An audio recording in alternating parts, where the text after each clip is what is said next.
I have a love-hate relationship with the extended Souls series. I love them, and completing them makes me feel kind of nice, a feeling I don't really get with video games anymore. But in reverse, they can sometimes make me hate myself more than a discussion at a family Christmas lunch. Yes, a discussion.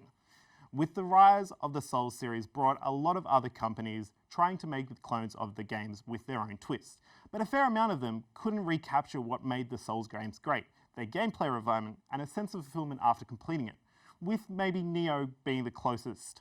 Until, of course, along came this wonderful game that, in my opinion, toppled the rankings of Souls-like games. Sorry, I couldn't see much. Couldn't keep straight. No, I'm talking about Code Vein. Code Vein is, how do you explain Souls games? Action, adventure, RPG, voluntary torture device? Yeah, that's it. If you are familiar with Souls games, Code Vein feels like it's in the middle of Dark Souls and Bloodborne, but it also has a few of its own unique flares. Everything in the game, the players, your partners, even the enemies, all have a focus bar, which when filled can buff your character or be unleashed to launch your enemy. Your stats are linked and scaled to your classes, which fits a number of gameplay styles, and you can also hot swap between them within the menu throughout the whole game. Passive and active skills are locked to each class, but once mastered, usually by killing a number of enemies, they then can be used by other classes. While this system works well, it does mean that leveling up is not stat-based. It's just a number that your class's stats scale off of, which in my opinion kind of limits the diversity of character builds. But that's probably the only downside to the game I can think of, maybe except for graphic fidelity, but that's easily compensated by the striking visual design. Yes, it's an anime game, but from its robust character creation to its stylistic weapon and enemy design, it suits the post-apocalyptic environment without ever being bland. The story is paced well and engaging, but it does force a few annoying slow movement scenes.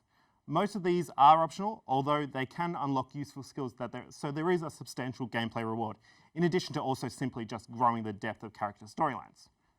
The soundtrack is done fairly well, especially in some boss fights where the music ramps up as the fight progresses. With all that said, Code Vein easily takes the top position in Souls-like rankings. It does miss some of the refinements that From Software achieved in its later entries, but that took them about 3 tries. With Bandai Namco making Code Vein this good on its first attempt, the future's looking bright for Souls-like fans. Proc was here, Lamau.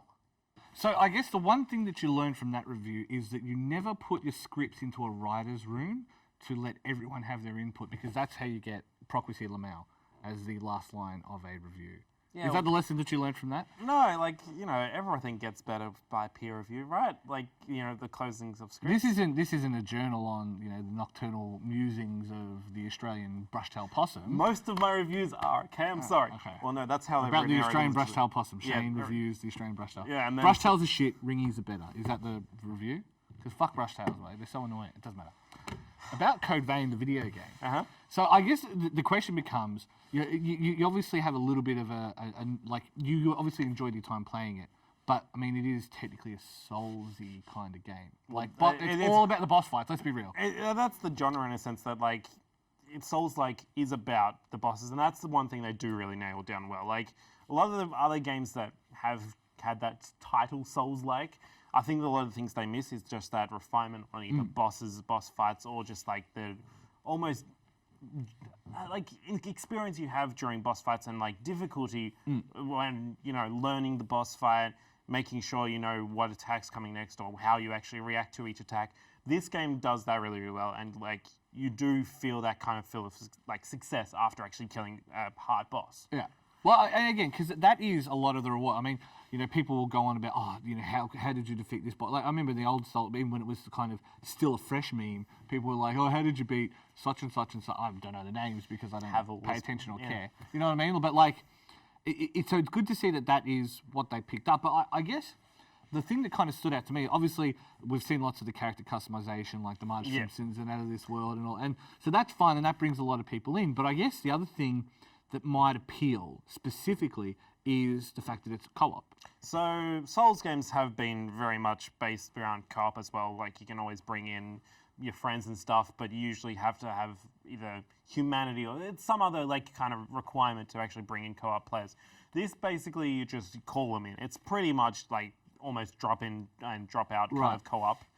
it's done very, very well. And even if you also don't have friends to play co-op with, you've got this whole...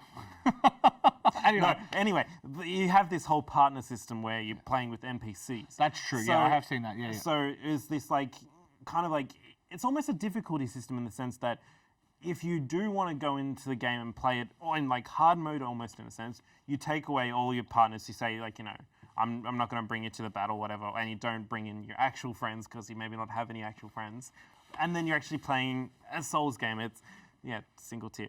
And so you've got that kind of difficulty. Every enemy's focusing on you. You have to react to everything around you. And there's that added, I guess, difficulty / strategy. Well, that's a nice way to do that. Yeah, As opposed exactly. to having like an actual difficulty setting. Yeah, like I think it's better to just say, hey, here are the elements that you can use to make the game easier. And I think that's the way to do it. Is just have it incorporated into the game as like a core mechanic. Yeah, so it's like basically if you want to play it, or maybe you're even stuck on a boss or something, and like you want to have just that moment where you can recover and back off, your ally or your co-op partner can always just jump in and take attention a little bit. Yeah. So you back off, heal. You'd also have like, there's a few things that make it a little bit too easy in the sense that I think NPC heals are a little bit overpowered, like they can res you and stuff like that. Yeah, right. Okay.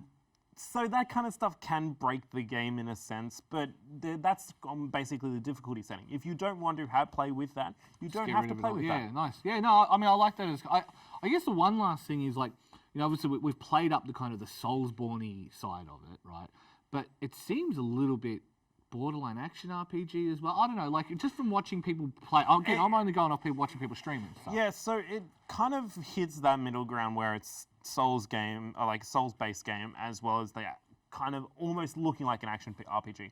That said, there's still like, the core, I guess, Souls-based, almost resource management, in where you've still got your stamina bar. You can't just go ham in on an enemy. You still have to make sure that you're got a little bit of stamina so you can back off if they're going to attack. You still have to make sure, they're not going to kill you in one attack, because that's a Souls game, basically. If you get hit by the wrong attack, do they get like the sneaky behind, like where you just randomly walk through a pathway and then they stab you and you have to remember it, or is any of that stuff? There's a little bit of that stuff, like dead bodies on the ground. Are they awake or are they dead? But most of the time, we're learning now that let's slash the dead body just to make sure that, or random mimic chest. That's a learned behavior right there. That is the a definition of a learned behavior. Is the dead body dead, or is it just faking death? Slash the body, kill it, make sure it's dead. So that's a good lesson for everyone at home. Is the dead body dead? Slash it to see if you can kill it.